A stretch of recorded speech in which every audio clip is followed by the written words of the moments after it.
roughly a pound, unless it's a specific muscle. I'll keep the muscle whole. But typically I run a pound of meat per package. That way I have it portioned out. I don't have to guess how much. So if I've got a specific recipe I'm going after, or I'm feeding a certain amount of people, I can grab 4 packages and I know I've got roughly 4 pounds of meat, because that's about what I'm going to need to feed, say, 15 people. It's just simple math that way.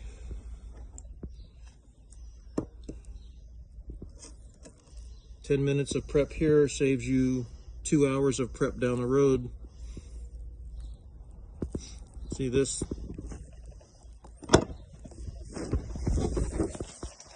Separation of one muscle layer with another.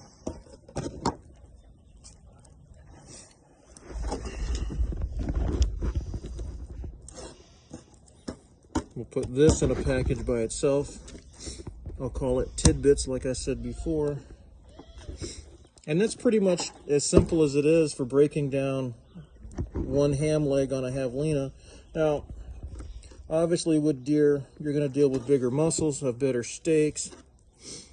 But I tell everybody on my pages, my Facebook pages, that say javelina isn't good for anything but burritos or chorizo, and I tell them they're full of it.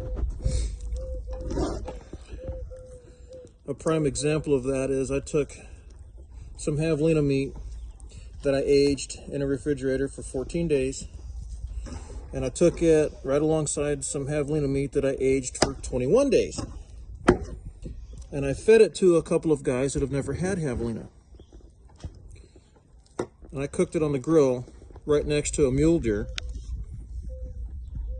and they couldn't tell me the difference. Now, naturally, because I've been doing this for eons now, I can tell the difference. I could tell the difference between a 14-day aged piece of meat and a 21-day aged piece of meat. 21 days is beef. Yeah. 21 days in a controlled environment, wrapped in a sheet, wet down, 21 days at 36 degrees at 50% humidity. That is what they do beef. If you want good beef. If you want good beef. Yeah. Otherwise, it's going to have either no taste or it's going to be on the tough side. That is typically what you get at Safeway and Fry's, places like that, those standard butcher shops or grocery stores. A minimum 21 days is what they stand before they start butchering up a side of beef.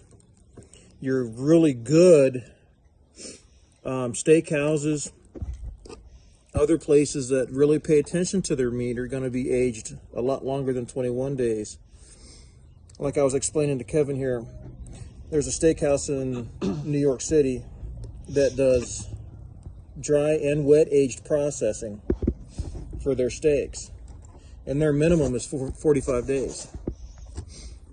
And I've had that 45-day aged steak. And it's $100 a plate for, I think it was either 16 or 18 ounce porterhouse. But that thing melted in my mouth. I'll tell you, that was the best steak I've ever had. And I don't think I'm going to find anything better than that, except for maybe some elk steaks. There's another chunk. Now we can take all these, what I call leftover pieces, because they're not really much of a muscle mass to it. There's a lot of fat, sinew, tendon that you're going to find in some of these pieces, especially the front legs. And those are typically ground up into hamburger, chorizo, sausage, cut into tidbits for stews and chilies like I do. I don't do a lot on the chorizo or sausage unless I've got an elk, because to me it's not worth the hassle for 3 or 4 pounds of sausage. If I'm going to do it, it's going to be with an elk, and I'm going to have, when I get done, 10 or 15 pounds of chorizo, 15 pounds or so of summer sausage. Breakfast sausage is another 20 pounds, 30 pounds of hamburger. because then it's worth breaking out the grinder and doing all that extra work. Sometimes these pieces are just a pain in the butt.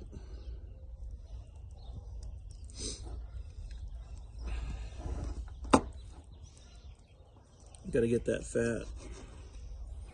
Even a little bit of fat like that can make a drastic difference in the flavor of wild game. Now, you got a lot of customers of yours, and I've got a few customers that are back east hunters. Eastern whitetail do not feed on scrub. They don't feed on mesquite beans. They don't feed on manzanita. They don't feed on barrel cactus fruit, prickly pear fruit. These animals out here do. So they're going to try and carry over those flavors. Sometimes those flavors aren't very nice. Eastern whitetail eat cornfields, a lot of